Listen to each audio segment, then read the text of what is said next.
Shalom dan puji Tuhan saudara atas kebaikan Tuhan pada setiap kita, sehingga pagi ini dengan izin Tuhan kita boleh bangun dengan tubuh dan sehat, pikiran cergas dan semangat yang berkobar-kobar untuk melayani Tuhan.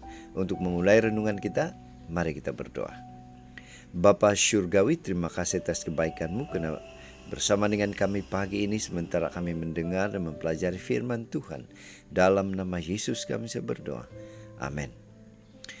Saudara dan saudari yang dikasihi dalam Kristus, tajuk renungan kita pagi ini ialah bantu orang miskin. Mengapa dan bagaimana kita boleh melakukan ini? Firman Tuhan dalam Matius 25 ayat 40 mengatakan, Raja itu akan menjawab mereka, sesungguhnya aku berkata kepadamu, segala sesuatu yang kamu lakukan untuk salah seorang dari saudaraku yang paling hina ini, kamu telah melakukannya untuk aku.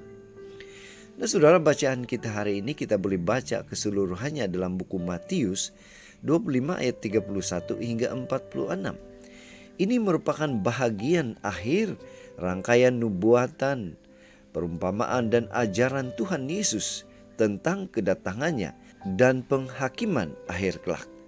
Nah, dalam pembacaan ini ada satu hal yang menghalang manusia untuk mendapat hidup kekal. Apa dia?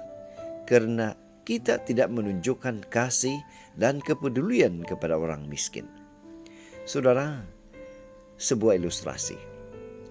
Pada abad ke-9, Kaisar Julian berusaha menekankan perkembangan kekristenan di wilayahnya dengan mengangkat kembali atau mempromosikan kembali agama politisme Romawi.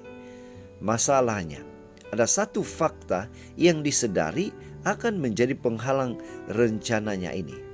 Apa hal itu? Selama ini pemerintah Romawi sering tidak peduli kepada nasib warganya sendiri. Sebaliknya, orang Kristen justru dikenal sebagai orang yang rajin memberi bantuan sosial, tidak hanya kepada sesama jemaat, tetapi juga kepada mereka yang tidak seiman. Nah, saudara, sikap dan tindakan jemaat Kristen yang rajin dan suka menolong ini adalah cerminan langsung dari perintah Yesus yang tertulis dalam bacaan kitab kita hari ini. Di situ Tuhan Yesus mengajarkan bahwa melayani Tuhan berarti melayani orang lain yang memerlukan. Ketika mereka memberi makan kepada mereka yang kelaparan, Tuhan Yesus juga sedang diberi makan. Ketika mereka menjamu mereka yang sedang dalam perjalanan, Tuhan Yesus juga sedang mereka layan dan jamu. Mereka mempraktikkan kasih yang mereka pelajari dari Yesus Kristus. Saudara, bagaimana dengan kita? Apa pengajaran untuk kita? Kita hidup di dunia yang penuh dengan orang yang memerlukan pertolongan. Begitu banyak atau ramai orang yang miskin pada zaman ini. Di tengah situasi ini, saudara dan saya dipanggil untuk menjadi saluran berkat bagi mereka. Masalahnya, kita sering sibuk dengan hal-hal yang tidak terlalu penting atau bahkan sama sekali tidak peduli. Nah saudara, apa yang perlu kita lakukan?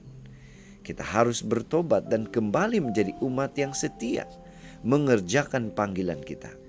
Hal ini boleh dimulai dengan kita secara pribadi. Kita boleh bertindak membantu mereka yang memerlukan bantuan di sekitar kita, sesuai dengan keupayaan dan kemampuan kita masing-masing. Itu sebabnya pada pagi ini mari kita ingatkan diri kita. Di tengah dunia yang penuh dengan orang yang memerlukan pertolongan, kita dipanggil untuk menjadi saluran berkat kasih kepada mereka. Inilah doa dan harapan kita saudara.